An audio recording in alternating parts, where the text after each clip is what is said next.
شیخ محمود الحداد، یہ ان کے ساتھیوں میں سے تھے. چونکہ ان کے مزاج میں شدت تھی نا، تو شدت والا مزاج انہوں نے ایک تو ٹرانسفر کیا اپنے شاگردوں میں. جب شدت والا مزاج ٹرانسفر کیا تو وہ شدت جب شاگردوں میں پیدا ہوئی تو وہ بھی چھوٹی چھوٹی باتوں کے اوپر بھڑک اٹھتے تھے، ان کے ساتھ اختلاف کر لیتے تھے. تو بہت تیزی سے یہ سپلٹ ہوئی. یعنی جامی جو اسکول آف تھاٹ تھا یا مدخلی اسکول آف تھاٹ تھا، اتنے ذیلی فرقے بن گئے. یعنی اب آپ کہیں کہ جی 150 لوگ تھے نا، وہ 150 لوگوں کے آگے 35 فرقے بن گئے. ٹھیک ہے، یہ صورت حال ہو گئی.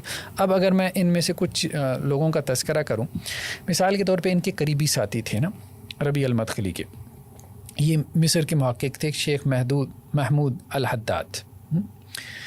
انہوں نے شیخ ربیع المدخلی سے کہا کہ دیکھیں بات یہ ہے کہ بدعت کے بارے میں جو آپ کا بیان ہے ویل اینڈ گڈ، ہم مانتے ہیں. ابن حجر، نووی، ابن حزم، ابن عبد السلام اشعری ہیں، اور ابن حزم تو ویسے ہی جامی ہیں. ان کا کیوں نہیں رد کرتے ہم؟ ٹھیک ہے. تو اس پہ شیخ محمود الحداد کہتے تھے کہ یہ دوغلی پالیسی ہے، آپ منافقت سے کام لیتے ہو.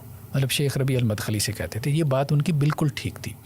ہمارے یہاں مدخلیت جو ہے نا بیسیکلی از ایکول ٹو منافقت. صحیح بات یہ، انہوں نے ہمیشہ کمزور کو رگڑا لگایا. ٹھیک ہے، اور جو پاورفل تھا اس سے یہ ڈرے ہیں، اس سے وہ جھجکے ہیں. یعنی وہ پاورفل کے اندر وہی وہ علامات اور نشانیاں دیکھتے تھے، لیکن اس کے باوجود وہ ڈرتے. انہیں پتہ تھا کہ یار یہاں اگر ہم نے ہاتھ ڈالا نا تو ہمارا کچھ نہیں بچنا. ان میں سے کچھ لوگ بالکل سیدھے تھے داعش کی طرح. ٹھیک ہے بھائی، اب قاعدہ کلیہ ہے تو اگر اس قاعدے کلیہ میں کوئی بھی آ رہا ہے اڑاؤ بس. اور کئی لوگوں نے اڑایا بھی. ہاں، یعنی ابن حجر کے بارے میں اللہ معاف کرے، امام نووی کے بارے میں، امام قرطبی، اتنے سخت الفاظ ہیں، بندہ حیران ہو جاتا ہے کہ یار تمہاری اوقات کیا ہے، اللہ معاف کرے، تم ہو کیا ایسی بڑی بڑی باتیں تو کے بارے میں. محمود الحداد شیخ ربیع المدخلی کو کہتے تھے کہ آپ تو منافق ہو، مطلب دوغلی پالیسی چلاتے ہو. اور ساتھ میں یہ حدیث سناتے تھے کہ پچھلی قوموں میں اللہ کے رسول صلی اللہ علیہ وسلم نے کہا کہ مطلب کون ہلاک ہوا، تو کمزوروں کے اوپر تو تم نزلہ گرا رہے ہو. مطلب ایک اعتبار سے ان کی بات ٹھیک تھی کہ کمزوروں پہ نزلہ گرا رہے ہو. میتھڈالوجی کو کنسسٹنٹ بناؤ نا. ہاں، کنسسٹنٹ بناؤ نا، دوغلی پالیسی تو نہ اختیار نہیں. ہم یہ نہیں کہہ رہے کہ، ہم تو کہہ رہے تھے کہ دونوں جگہ ہی غلط تھا نا. سلف کے بارے میں یہ ان کی اسٹیٹمنٹ تھی اور وہ اپنی اس اسٹیٹمنٹ کے حساب سے ٹھیک تھے. تو شیخ محمود الحداد کا کہنا تھا کہ جو ابن حزم کی، دارقطنی کی، بہقی کی، ابن حجر کی، نووی کی تعریف کرے نا تو یہ تعریف جو ہے یہ حرام ہے، یہ جائز نہیں ہے. اور ان لوگوں کی کتابوں کو جلا دینا چاہیے. مطلب وہ بدعتیوں کی کتابیں ہیں، وہ بدعت سے بری ہے. اچھا یہ تو اب ہوا یہ کہ شیخ ربیع المدخلی کو انہوں نے قائل کر لیا، شیخ محمود الحداد نے. اور شیخ ربیع المدخلی نے ان ائمہ پہ کلام کرنا شروع کر دیا. جب کلام کرنا شروع کر دیا نا تو اب سارے کے بار علماء ان کے خلاف ہو گئے. جیسے وہ فون کھڑکنا شروع ہو جاتے ہیں، بھائی کیا شروع کر دیا اب آپ نے. اب ان کو لگا کہ بھائی یہ تو کام نہیں چلنے والا، یہ کام نہیں چلے گا. تو وہ ان سے علیحدہ ہو گئے. علیحدہ ہو کے پھر شیخ ربیع المدخلی نے ان کے خلاف کتاب لکھی، التحذیر من اہل الاہواء الحدادیہ. حدادیہ ایک فرقہ بن گیا، مطلب جو مطلب خواہش پرست، اب آگ کو کھا رہی ہے. خواہش پرست حدادیہ ان کے رد میں جو ہے ایک کتاب ہے کہ ان سے بچ کے رہیں. اچھا وہ پھر شیخ محمود بھی وہ ظاہری بات ہے القول الجلی فی الرد علی فریت المدخلی، مدخلی جو ہے اس کے بہتان کے رد میں ایک روشن دلیل انہوں نے پھر مرتب کی. تو شیخ محمود الحداد نے پھر اس کتاب میں لکھا کہ جی ربیع المدخلی کی میرے ساتھ بحثیں ہوئی ہیں اور انہوں نے مانا تھا کہ امام ابو حنیفہ بدعتی ہیں، ابن حزم بدعتی ہیں، امام نووی بدعتی ہیں، ابن حجر بدعتی ہیں، امام شوکانی بھی بدعتی ہیں. انہوں نے مانا تھا. سارے اشعری ماتریدی سارے جو ان کے مسائل ہیں، امام ابو حنیفہ کی طرف بھی مرجئہ کا عقیدہ ہے. ظاہری بات ہے یہ چیزیں کتابوں میں تو ہیں. تو کہتے ہیں یہ مان گئے تھے. اب ماننے کے بعد یہ پھر جب علماء نے ان کو ڈرایا دھمکایا نا تو یہ ڈر گئے. ٹھیک ہے، تو اصل میں تو یہ منافق ہیں. تو میں تو مطلب دیکھیں میں تو میدان میں کھڑا ہوں. تو وہ اس طرح سے ہیرو بن گئے. اچھا شیخ محمود الحداد یہ تو مصر میں ایک فرقہ ان کا بن گیا حدادیہ. اس کے بعد کیا ہوا، شیخ عبداللطیف باشمیل یہ بھی ان کے قریبی ساتھیوں میں سے تھے، یہ بھی ان سے علیحدہ ہو گئے. ان پہ شیخ ربیع المدخلی نے الزام لگایا کہ یہ بھی اس سے محمود الحداد سے متاثر ہو گئے ہیں کہ ہم منافق ہیں یا دوغلی پالیسی چلا رہے ہیں، کیونکہ وہ بھی سیدھے ہو گئے تھے عبداللطیف، کیونکہ وہ بات بالکل سیدھی تھی. ان کی والی کہ یار اگر یہ بدعتی ہیں، یہ معاصر سارے سلفی علماء کو ہم رگڑا لگا رہے ہیں، تو وہ تو شارع اشعری ماتریدی ہیں. ٹھیک ہے، تو جب ہم اپنوں کو نہیں چھوڑ رہے، اتنے بڑے بڑے عہدوں کے اوپر موجود ہیں، تو وہ ہمارے کیا اچھا. اس کے بعد شیخ عبداللطیف انہوں نے علامہ البانی کو بھی رگڑا لگا دیا، بلکہ علامہ البانی پہ کتاب لکھی الفتح الربانی فی الرد علی اخطاء دعوت الالبانی. علامہ البانی کا دعوتی منہج غلط ہے، اس میں کیا کیا خطائیں ہیں اس پہ، اور کہا کہ علامہ البانی تو مرجئی ہے اور یہ فرقہ البانیہ کا بانی ہے. اچھا، اس پہ شیخ ربیع المدخلی نے کہا یار یہ تو نہیں چلے گا، مطلب اب تم میرے ساتھیوں میں سے علامہ البانی، اب ظاہر بات ان کا ایک مقام تھا، ہم تو کہیں بھی نہیں رہیں گے. تو اور شیخ البانی یعنی جو ان کی بات کاٹ رہا ہوں، شیخ ربیع المدخلی کے بارے میں جو لواء جرح و تعدیل کا جو ٹائٹل ہے وہ امام شیخ البانی سے ہی لیا جاتا ہے عام طور پہ، انہوں نے ان کے بارے میں بات کی. تو پھر جو ہے کیا کیا انہوں نے رد لکھا ربیع المدخلی نے اپنے دوست کا ہی شیخ عبداللطیف کا، اضحاق و اباطیل عبداللطیف باشمیل. تو مطلب ان کی جو باتیں ان کی بربادی. اچھا، وہ بھی پھر انہی کی تھی. اب ساری بات ہے ایک ہی تو پیٹرن پہ تربیت ہوئی ہے، استاد شاگرد تو پھر کہاں رہ گئی. تو شیخ عبداللطیف نے پھر ان کے رد میں کتاب لکھی الرد علی ربیع المدخلی المرجئی فی کذبہ علی الامام محمد بن عبد الوہاب السلفی. ٹھیک ہے، تو ان کو مرجی بنا دیا اور محمد بن عبد الوہاب کے اوپر انہوں نے جو جھوٹ بولے. اچھا، پھر ایک اور شیخ فالح الحربی ہیں، ان کے بہت قریبی ساتھیوں میں سے تھے یمن کے، ربیع المدخلی کے. 35 سال ان کے ساتھ رہے، 35 ایئرس، تھوڑا عرصہ نہیں. ٹھیک ہے، شیخ ربیع المدخلی نے ان کے بارے میں کہا تھا کہ شیخ فالح الحربی من اعرف الناس بالمنہج والسلفی، یعنی لوگوں میں اس وقت دنیا میں سب سے زیادہ منہج سلف کو کوئی جاننے والا ہے تو شیخ فالح الحربی ہے. شیخ فالح الحربی کے بارے میں انہوں نے یہ بھی کہا کہ جو ان پہ تان کرے گا تو اس کے بتی ہونے کے لیے اتنا ہی کافی ہے، جو ان کے اوپر جو ہے وہ زبان دراز یہ تو علمبردار بن گئے منہج کے. اچھا، یہ بھی علیحدہ ہو گیا ان سے، شیخ فالح الحربی یہ بھی ان سے علیحدہ ہو گئے. اچھا، اور یہ شیخ محمود الحداد کی فکر کے قائل ہو گئے کہ یہ وہ ٹھیک کہہ رہے ہیں، آپ دوغلی اور منافقت والی پالیسی پہ چل رہے ہیں. پھر شیخ ربیع المدخلی نے ان کے رد میں کتاب لکھی، ٹھیک ہے، جس میں المجموع الواضح فی رد منہج و اصول فالح کے جو اصول ہیں اور جو منہج ہے اس کے رد میں یہ کتاب انہوں نے مرتب کی. اور انہوں نے کہا جی یہ مطلب جھوٹا ہے، فاسق و فاجر ہے، فتنے برپا کر رہا ہے، گمراہ ہے، بدتی ہے، سلفی منہج کو پھاڑنے والا ہے. یعنی جو سلفی منہج کا امام تھا وہ سلفی منہج کو پھاڑنے والا، وہ بدتی گمراہ سارا کچھ، یعنی جس پہ تنقید کرنا بدتی ہونے کی علامت تھی، خود اس کی تنقید کر کے کتاب لکھ. ٹھیک ڈاکٹر صاحب، یعنی ان کے پاس اور کوئی کام نہیں ہے دنیا میں. میں تو سوچ رہا ہوں یعنی اللہ معاف کرے، اتنے بڑا اگر آپ پاس علم ہے یار، آپ یعنی اسلام کا دفاع کریں، محاذ اتنے زیادہ بڑے بڑے محاذ ہیں، آپ کن چیزوں میں لگے ہیں؟ اللہ معاف کرے. اب اچھا، انہوں نے اس کے جواب میں پھر کتاب لکھی شیخ فالح الحربی نے. ٹھیک ہے، 35 سال شاگردی کرنے کے بعد استاذ کو انہوں نے کیا تحفہ دیا؟ القول الجلی فی کشف ارجاء المدخلی.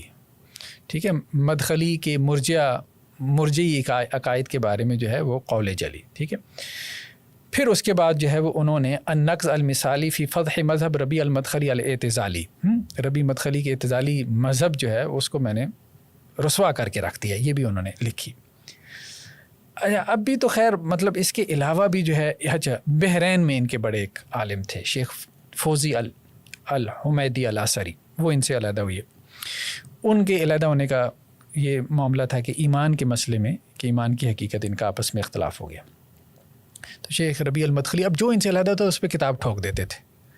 ٹھیک ہے، تو ان پہ کتاب لکھی کشف و اکاذیب و تحریفات و خیانات فوزی البحرینی الموصوف زوراً بالاثری. ٹھیک ہے، کہ وہ اپنے آپ کو ذرا زور اور زیادتی سے اپنے آپ کو اثری لکھتا ہے، تو جھوٹا ہے. اس کے جو تحریفات ہیں، خیانات ہیں، ان کو میں نے واضح کیا. اب انہوں نے بھی شیخ فوزی، انہوں نے بھی کون سا کمی کرنی تھی، ظاہری بات ہے وہ بھی تو وہاں کے نکلے تھے نا. انہوں نے شیخ ربیع المدخلی کے رد میں پھر کتاب لکھی کشف و اکاذیب و تحریف و خیانات ربیع المدخلی الموصوف زوراً بالعلامہ. یعنی زوراً یعنی جھوٹا ٹائٹل ہے نا، جھوٹا ٹائٹل علامہ کا لے کے بیٹھا ہوا ہے. تو انہوں نے اس انہوں نے کہا یہ جھوٹا اثری بنا ہوا ہے، انہوں نے کہا یہ جھوٹا علامہ بنا ہوا ہے، جھوٹا علامہ بنا ہوا ہے. اچھا، انہوں نے ایک اور بھی کتاب لکھی شیخ فوزی الاثری نے ربیع المدخلی کے رد میں، ذکر الاسباب التی تمنع ربیع المدخلی من التوبہ من باطلی. یعنی یہ توبہ کیوں نہیں کرتے ربیع المدخلی اپنے باطل افکار سے. کتنے بڑے بڑے الفاظ ہیں ڈاکٹر صاحب, کتنے بڑے بڑے الفاظ. معاف کریں, یعنی عالم ہیں یہ, مطلب میں تو عالم ہیں اور یہ ایک دوسرے کے ساتھ بیٹھنے, یعنی میں تو تصور نہیں کر سکتا, مطلب میری کوئی اوقات نہیں ہے, لیکن میں کبھی کسی بندے کے بارے میں اس طرح کے بڑے اسٹیٹمنٹس کہنا, اور خاص طور پہ جو دین کے ساتھ وابستہ ہے, یہ مطلب ٹھیک ہے مطلب غلطیاں ہوں گی, کوتاہیاں ہوں گی, آپ سے اختلاف ہے, لیکن مطلب آپ کہہ دیں زیادہ سے زیادہ یار آپ نے غلطی کھائی ہے, آپ نہیں ہیں ٹھیک اس مسئلے پر, آپ یہ کہیں آپ کا حق ہے, لیکن بٹ اس لیول پہ پہنچنا کہ باطل اور اللہ معاف کرے گمراہ, اور یہ ٹائٹلز بہت بڑے بڑے ٹائٹلز, بہت بڑے, خائن, قذاب, جو مطلب یہ تو ان کی زبان کی نوک پہ ہوتے ہیں نا سارے الفاظ. اچھا, اس کے بعد شیخ علی الحلبی ان سے علیحدہ, یہ اردن میں ان کے تھے, جارڈن میں, یہ ان کے جو ہے وہ کری, ان میں بھی منہجی اختلاف ہوئے. اب شیخ ربیع المدخلی نے ان کے رد میں کتاب ٹھوک دی, الحلبی یدمر نفسہ بالجہل والعناد والکذب. ٹھیک ہے, یعنی ہلبی جو ہے وہ اپنے نفس کو برباد کر رہا ہے, تباہ کر رہا ہے, جہالت, عناد اور جھوٹ کی بنیاد پہ. اب انہوں نے بھی جواب میں کتاب لکھی, کل المنحرفین المسمى زورا کل السلفین, مطلب جھوٹے جو سلفی بنے ہوئی ہیں, ٹھیک ہے, ان کے اصل میں وہ منحرفین ہیں, تو ان کے رد میں انہوں نے. اچھا, پھر مغراوی المغربی, یہ ان سے علیحدہ ہوئی ہے, مغرب میں جو اسلامی دنیا کا مغرب ہے, یہ بھی ان کے قریبی ساتھیوں میں سے تھے. تو ان کو بھی ربیع المدخلی امام کہتے تھے, اور یہ بھی کہتے تھے کہ جو ان پہ نقد کرے تو اس کا میرے نزدیک کوئی وہ عالم ہی نہیں ہے میرے نزدیک جو ان پہ نقد. اچھا, یہ ایک اور ان کی علامت ہے کہ مبالغہ بہت کرتے ہیں, ایگزیجریشن علماء کی تعریف میں. تو آج بھی دیکھیں نا, امام العصر, امام العقیدہ, فلانا ڈمکانا, یہ اتنا مبالغہ ان میں ہوتا ہے نا, یعنی جب کسی کی تعریف کرنے پہ آئیں گے اس کو آسمان پہ چڑھا دیں گے. کر دیا نا ڈاکٹر صاحب, مطلب آپ ایک بندے کا انسان ہے یار, آپ کیسے زیوم کر سکتے ہیں کہ وہ بندہ, یعنی اس طرح کے تو ٹائٹلز جو ہے, بلکہ میں جنرلی دیکھ رہا تھا کہ کئی علماء نے اس طرح کے ٹائٹلز جنرلی استعمال کرنے سے منع فرمایا. میں ایک عالم کو دین کو سن رہا تھا, تو ان سے کسی نے کہا جی آپ امام ابن تیمیہ رحمہ اللہ کا جب ذکر کرتے ہیں تو آپ شیخ الاسلام امام ابن تیمیہ وغیرہ کیوں نہیں کہتے, تو آپ, تو انہوں نے کہا کہ, اور انہوں نے کسی عالم دین کی اسٹیٹمنٹ کی یاد کی, کوٹ کی, اور انہوں نے کہا کہ بھئی جو امام ہے, میرے امام نہ کہنے سے وہ بندہ کوئی چھوٹا نہیں ہو جاتا, اور اگر کوئی نہیں ہے امام تو میرے امام کہنے سے وہ امام بن نہیں سکتا. بھئی آپ اتنے بڑے ٹائٹل نوازنے کے بعد آپ, اور یہ جتنے بڑے ٹائٹلز ہوں گے اس کا مطلب ہے اتنی ہی زیادہ آپ کی بات کی اہمیت کم ہوگی, سیدھی سی بات. ایسے اس کی وجہ کہ مزاج کے اندر شدت ہے نا, جب آپ چڑھائیں گے تو آسمان پہ چڑھا دیں گے, جب گرائیں گے تو زمین پہ. اب دیکھیں نا, وہ ایک دوسرے کو جس طرح سے چڑھا رہے ہیں, گرایا بھی ویسی ہے, گمراہ کہہ دیا, باطل کہہ دیا, پہلے امام بنایا پھر باطل. اچھا, یہ مغراوی جو تھے نا, ان کے ساتھ شیخ ربیع المدخلی کا کیا اختلاف ہوا کہ مغراوی انہوں نے جمیع احیاء التراث جو کویت کی ہے, مسجدیں بناتی ہیں ہمارے کتنی مسجد, انہوں نے ان کا جو ہے وہ کسی اجلاس میں شرکت کر لی تھی. اللہ اکبر. ٹھیک ہے, تو یہ کہتے تھے کہ جی وہ اصل میں شیخ صفر الحوالی, شیخ عبد الرحمن عبد الخالق وغیرہ, یہ بڑے جو ہیں علماء, تو ان کا چونکہ جمعیت وغیرہ کے ساتھ تعلق ہے, تو اس وجہ سے جمعیت تراث احیاء تراث کا منہج چونکہ ٹھیک نہیں ہے, تو اس کے اجلاس میں شرکت کرنے کی وجہ سے ربیع المدخلی صاحب نے تنقید کر دی مغراوی صاحب کے اوپر. ٹھیک ہے, یہاں سے کتاب لکھ دی, کتاب بھی. اچھا, اب اس کے بعد جو ہے شیخ ربیع المدخلی نے کہا کہ جی یہ تو سلفی منہج سے منحرف ہو گیا, جو حقیقی سلفی منہج ہے نا, یہ بندہ تو منحرف ہو گیا اور یہ خارجیت کے راستے پہ چلا گیا. اب جمعیت احیات مطلب کتنے سے عمل کے اوپر کتنا بڑا یہ لوگ فتویٰ لگا دیتے تھے, اس نے فلاں سے مل لیا, اس نے فلاں کے اجلاس میں شرکت کر لی, مل کے سلام کر دیا, دعا کر لیا, اس کے لیے کوئی اچھے کلمات کہہ دیا. اللہ اکبر. چونکہ اس کا منہج ٹھیک نہیں ہے, تو اب اس کو بھی جو ہے نا وہ زمین پہ گرا دو. یہ ان کی صورتحال ہوتی تھی. اور ساتھ میں کیا کہتے ہیں, اچھا یہ چھوٹا سا طالب علم ہے, مسکین ہے, تو اب پہلے تو ان کو امام کہا تھا, نہیں امام شمام کوئی نہیں ہے, بس. اچھا, یہ ان کے مطلب آپ کہہ لیں گے تزکیوں کی صورتحال ہوتی ہے. تو بیسیکلی میرے خیال میں جو ہے یہ ایک مزاج ہے. اچھا, ایک اور ہیں عبید الجابری, ان کے تو یوٹیوب پہ کلپس بھی ہیں نا, انہوں نے علامہ احسان علی ظہیر علیہ رحمہ ان کے اوپر بھی تنقید کی ہے, ان کو بھی اخوانی لکھا ہوا ہے, چونکہ حکومت کو کرٹیسائز کرتے تھے. تو یہ بھی جو ہے وہ اپنا ان کے قریبی ساتھیوں میں سے تھے ربیع المدخلی کے. شیخ سالم الطویل کا نام آتا ہے, یہ بھی ان کے قریبی ساتھیوں میں سے تھے, یہ بھی ان کے علیحدہ ہو گئے.